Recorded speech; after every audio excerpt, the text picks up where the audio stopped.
So where do we learn how to be an authority? Who are the first authorities in our lives? Parents. What did we learn? How many of you had parents who ever got angry at you? Keep your hands up. How many of you had parents who let you get angry at them? Ooh, not so many. A few. So those of us whose parents had this difference of opinion about what they could do and what we could do, when you argued with them, did anyone ever have your parents say, don't talk back? I was very confused with that. I didn't know when I was saying something and then they started arguing, why wasn't that talking back? I tried to point that out once, but my dad just told me not to talk back. So what did we learn? How open were they to a disagreement? Not very. See, we didn't just learn that about our parents. We learned that about men and women. We learned that about husbands and wives. We learned that about authorities.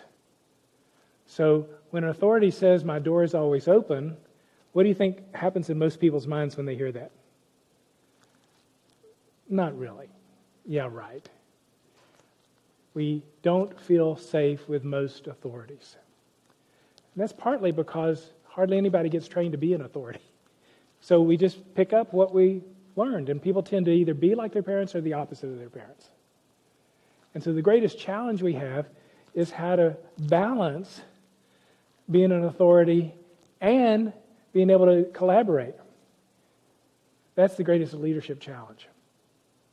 And that happens in all kinds of organizations. It happens in student organizations. It happens in government. It happens in professional associations and corporations. Everywhere where there's leadership, there are challenges that leaders have in how to balance this. And most of them, I think, are a little naive.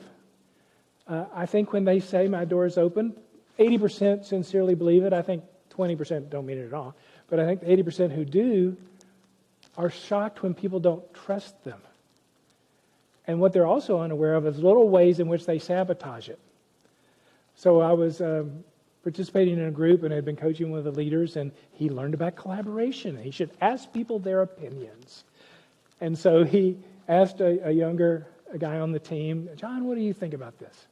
And John was a little taken back, and he was stuttering a little bit, and about halfway through what he was saying, the boss went, well, that's stupid. Why do you think that? Yeah. What are the chances John's going to speak up again? So we all have these challenges, both in being an employee and being a leader, that we need to learn something about, and that's what I want to give you some insights about, because mostly leaders do it one of two ways, and both of these are fails. They either do it too much authoritating, which is, my way or the highway. I had a person I was coaching who had been told, his boss had been told, that his employees felt like he wasn't interested in their concerns. So the boss is very interested in collaboration, and he told this manager, I need you to have team meetings so you can hear these concerns. And his response was, why? I don't care what they think.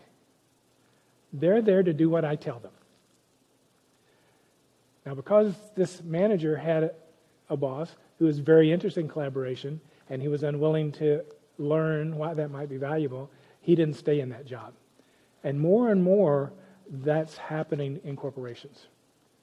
Hostile work environment can be a problem. But at the same time, on the other side is, one big happy family. When I was in college, I was in a service organization. I was given a project to do, and I was on this side. I wanted everybody to be happy, and I figured if everybody got to say what they thought, and, I didn't really think it this way, but really it was everybody got a vote. But no more than that, everybody got a veto. And what that did is it ended up with me not getting an agreement in the group and kind of stymied the project until the president of the organization came in and rescued me and basically said, Rob, we need to get this done. And he gave me a great insight. He said, you want to be a leader people want to follow, but you also don't want to be a leader who can produce results. There's a lady, Liam Brannon, who wrote a book called The 7 Reasons Employees Leave. Interesting statistic, 89% of managers she found believe that people leave because of money or salary. The real reason is in a moment, but the percentage of why people leave for money or salary is 12%. That says a lot about Supervisors not knowing their employees. The real percentage is 79% leave primarily because they don't feel appreciated. Now, there's a truth about human beings. We will tolerate a disagreement when we experience being understood. We won't tolerate not being understood. Leaders need to know that they can have authority and at the same time facilitate collaboration. And that's not an easy thing for people to know. So I want to give you 3 keys. One is how to use authority. And I have the bookends of authority for that. But also how to turn conflict into agreement. It's much easier than you think. And the third is actually how to raise a conflict up to an authority. We think of that as tattling, telling on somebody. But there's a time when we need to do that, and I want to show you when. So the bookends of leadership, there are 2 times to use authority. The first time is when the decision is made. Either you made it or someone else made it. Don't hide that if you've made the decision. And when you do that, you want to follow what's called the 30 management principles of the U.S. Marines.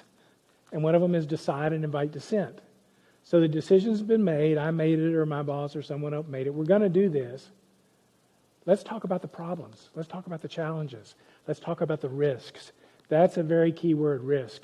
If you're leading and you want people to participate, don't just say, what do you think? The authority is too big in the room. Say, what are the risks of this direction? We're still going to do it. What are the risks? Now you start to bring out everybody's concerns and issues. And again, people will tolerate a disagreement when they experience being understood. They won't tolerate not being understood. On the other side is when you facilitated a discussion and you ideally come up with an agreement. I think mainly that's what leaders should do, is facilitate discussions to get agreement. But that's not always possible. Not everyone is going to agree. So there's a time when the authority has to make the decision. There's also a time when everyone wants to do what the authority is not willing to take the risk to do. And in those moments, you exercise your authority by doing 2 things. These are critical. The first one is you have to create in the people on your team an experience of being understood. That's different than you understanding. And that only happens by you basically repeating what they're saying to their satisfaction, for them to tell you understand. And then acknowledge the risk you're taking by not following their advice. Make sure the experience is being understood and acknowledge the risk you're taking by not following their advice. See, most people just don't know this little thing, so they're very uncomfortable about being an authority, and they're very uncomfortable when people kind of are forcing them to take action. But with this, I find it much easier and more enjoyable and easier to do. So the bookends are at the beginning or end. In the middle is this whole huge process called collaboration. It's in between these 2. So, how to turn conflicts into an agreement. There are 3 parts. How many of you have ever noticed this emotional wave hits you in the middle of an argument that causes you to forget any communication skill? How many of you have ever said something you wish you hadn't? Too late when you said it. Why? Because this emotional upset hit us too quick. Then there's one thing you need to know that can eliminate the majority of conflict in your life. I'll show you how to do that. And then there's some communication skills. I'm going to give you links to learn more later because we've only got a few minutes. So the first is how to speed through stress in 5 steps in 15 seconds. The trick is to learn how just to breathe. Everybody take a deep breath and relax and reassure yourself you're okay. Think positive. It's hard to jump from a negative thought to a positive thought without doing the breathing and relaxing. That's kind of a shoehorn into thinking more positive. And then looking for some humor, because it's often there in surprising ways. And the better you are at this, at the stoplight, in the grocery store line, when the computer crashes, the better you'll be in the moment when in a relationship there's tension and conflict. Now, I assume you're already thinking that this could be applicable in personal relationships as well. All the same stuff. So what's that one thing? The one thing that I think causes the majority of conflict. Let's just see what you think. What percent of conflict, disagreements, arguments do you have you think might be because of a misunderstanding? Just get a number in your mind. No correct answer. Just whatever you think. How many of you think 50% or more? Anybody? Anybody think 75% or more? Anybody think 90% or more? Justice Brandeis of the Supreme Court agrees with you. He thinks it's 90%. So let's just look at that. The conflict that is in fact because of a misunderstanding. Now, what percent of that, percent of conflict that is because of a misunderstanding, what percent of that is because you misunderstand? How many of you are thinking of a smaller number? So you're willing to take some responsibility. But think about it. In the middle of an argument, what do you believe about your point of view? Right. What percent of the time? 100% of the time. You always think you're right. That's what I'm telling you. You always think you're right. Is there anyone here who does not know you always think you're right? Okay, so sometimes you think you're wrong. Okay, so isn't it true when you think you're wrong that you think you're right that you're wrong? I got you. No matter what we think we're right about it or we wouldn't be thinking it. And the problem is, in conflict, as soon as someone says something we disagree with, we are compelled to point it out. And our timing is off. Now, I mean, for instance, so when you know you're right, what do you know about them? They're wrong. And when you know you're right and you know they're wrong, what's your job? To correct them. Just trying to be helpful. Just don't want them to go down the wrong path. Now, what percent of the time when we know we're right and we know they're wrong and we try to point it out, try to correct them, try to help them, what percent of the time are they grateful? Never. But what percent of the time do we do it? All the time. Let that sink in. Here's something we all do automatically, unconsciously, never works, doesn't matter, we're right. There's a lady named Betty Rogers who died in Coral Gables, Florida years ago, and she had inscribed on her tombstone, "See, I told you I was sick." She died to make a point. So we will destroy relationships to make a point, to prove we're right and they're wrong. And it happens at work as well. So here's some things to do, some communication skills to know. 3 questions to end conflict. 5 levels of clear communication. Facts, thoughts, opinions, importance, expectations. And 6 stages in reaching agreement. I've got a little 3-minute video of something I'm going to show you in a few minutes on that page, along with a lot of handouts. So speedthroughstress.com, successfulworkrelationship.com are both powerful things. So first, the 3 questions to end conflict. So here I've got my little props here. So here's you, and what do you believe about your ideas? What percent? 100%. And here is them, and they're all full of, be nice. Their ideas, what do they think about theirs? Okay, so you're trying to get your ideas into them, and they're trying to get their ideas into you. This is called an argument. And how many of you are thinking about me getting water on the floor? How can you do that? So what's in the way of you getting your ideas into them? They're all full of their ideas. Just saying your ideas louder, how often does that work? How often do they go, "Oh, thank you for pointing that out. I don't know what got into me. I don't know why I was thinking that." Never, ever.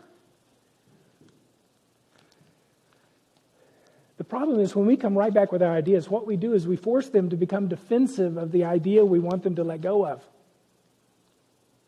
They hold on to it tighter because you don't understand. And even if what you have to offer is right, I mean, it would save their life. If they don't experience being understood by you, they make a decision, nothing you say has any relevance. So I learned, the first thing I got to do is have them tell me that I understand. Not me tell them. That doesn't work. So how did I get that to happen? Well, I take my ideas, which are what kind? Right, exactly. And I put them aside, and I create an empty place in me. Just like when you create a new folder in your computer, there's space in there. It's not true what my dad says. He says whenever he has to remember something, he has to decide on something to forget so he has some room. That's not true. So here is the questions. First question. What is it you want me to know? I mean, how many of you ever had experience in the middle of an argument with a parent and had them go, "Wow, I can tell this is important to you. What is it that you want me to know?" Not too much. But when someone is full of their ideas and someone says, basically, "Tell me," what are they going to do? They're going to start telling you. Now notice the action that happens. Well, there's this and this and this. Ooh, they emptied themselves out a little bit. Now, be careful, because you're going to have a lot of opinions about their this and this and this, and you're going to really feel like you need to say it. Don't. Hold it back there. Take what they gave you and just give it back. Oh, so there's this and this and this? And if you do it well, they'll go, yeah! And it's like they relive. You understood. Now you'll think it's your turn, and it's not. What are the chances there's something else in here? Pretty good. So the second question, is there anything else? Well, there's that and that. Oh, there's that and that, and this and this and this. Yes! And now you feel like, boy, you really do good, which you are. You probably done more than most people in that person's life to listen. And you'll really think it's your turn. And it's not. Because there's a third question. Is that all? What's the chances there's a little bit more? And it's real fascinating. When you get to this place and you ask the question, is that all? They often all say the same thing. They'll say, well, because you asked, which means you weren't going to get it. But because you've demonstrated interest, concern, caring, cooperation, collaboration, they're now going to risk telling you, well, there's this. Oh, this. Yes, this. How many times is the last this what it was all about? But you wouldn't get to it if you didn't go to this and this and that and that and that and get down it. Now, at this point, I need to ask them a question. The question is, am I understanding? I don't want them just to tell me that I understand. I want them to tell themselves that I understand. Because until that happens, there's no openness in the other person to hear anything. So it requires some patience. Breathe, relax, reassure yourself. It'll work out. Even look for some humor. Now, I've been talking mainly about a leader and employees, etc. But sometimes we have to have conflict between organizations, and that's a challenge. And so when we've worked with like sales and ops and they have difficulty, we do this really neat thing. We have each come up with a list of what they would like the other to agree to. Ooh. They are great at making that list. Then we ask them, so make a second list. What's on their first list? I hadn't thought about that. And then we start with the second list, and we get rid of all the misunderstandings. Because if I tell you something you want me to know before you tell me, how could you say I don't understand? If you tell me and then I tell you, well, I just repeated what you said. So this eliminates a lot of misunderstanding. We get down to what the real thing is. But sometimes that's not enough. Maybe there's just reasons why we can't ever reach an agreement. So then we need to bump it up to a higher authority. By this question, what would it take for me to do what they want? That's the key to working out a negotiation. What would it take for me to do what they want? Write that on your hand. You're going to need it soon. But bumping it up. So normally, remember how many of you have brothers and sisters? Did any of you have a brother or sister who went and complained about you to your parent? You didn't do that. I know. So at work, people do that too. And it makes it difficult for the leader. So here's what we recommend people do. They both go together, and one describes the other's point of view to that person's satisfaction. Seems so obvious. And then they describe that person's point of view to their satisfaction. And then we clarify, where we agree, where what I want is they can't agree to, what they want I can't agree to. And so we need you to make a decision. It's so clean. It's so easy. We just don't ever get there. And yet it could be. Mastering these things is really important. It's really what corporations, government, associations, education, religious organizations are looking for. They're looking for leaders who can do this. And now you know. So you could be one of those they're looking for. Thank you very much for the opportunity to be with you today.